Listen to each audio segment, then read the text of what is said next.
Build your house, David and Solomon. We know about the zeal of David from he was a young boy in the fight against Goliath, where he came down into the fields and said, "Who is this uncircumcised Philistine to come to war against the armies of the living God?" And of course, he defeated Goliath and he became a warring person himself, so much so that when he was king, he had to war against a lot of the divided nations which were around him. And there was one thing which he had always wanted to do, which was to build a temple for God.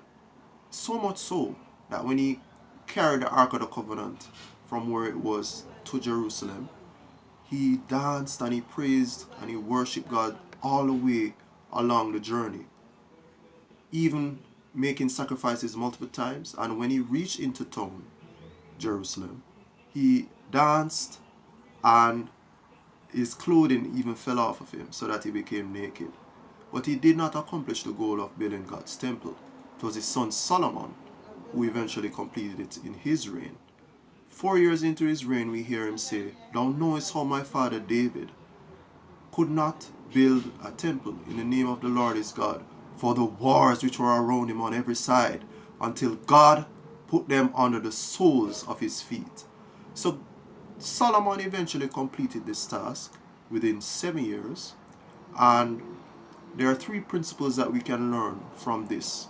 One, that David built a legacy of remembering who God was in our lives, in their lives at the time, so much so that Solomon felt it important to complete the task of building the temple for God. The second thing was that Solomon had to use the resources and ask for assistance from neighboring countries to complete the task. He had to get cedars from Lebanon, he had to get firs and other timber and trees, and he also had to get hewn stones to build the foundation of the temple, as well as other parts of the temple like the inner court. The third thing which you should realize is that Solomon had to keep to the task. He completed it within 7 years, yes, and he had assigned various tacksmen and tradesmen and craftsmen to the task. But he himself was building a house for his own doing or his own liking. And it took him 13 years to build that house. But he was so committed to building the house for God that it took him much less time, half of the time, 7 years to build what we now call Solomon's temple. So these are the principles we can learn from David and Solomon when it comes to building your house. One, that you must ensure that there is a legacy in the things that you're doing.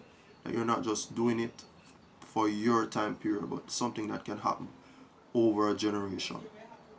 Secondly, whenever you're building something, you must always try and get other persons involved.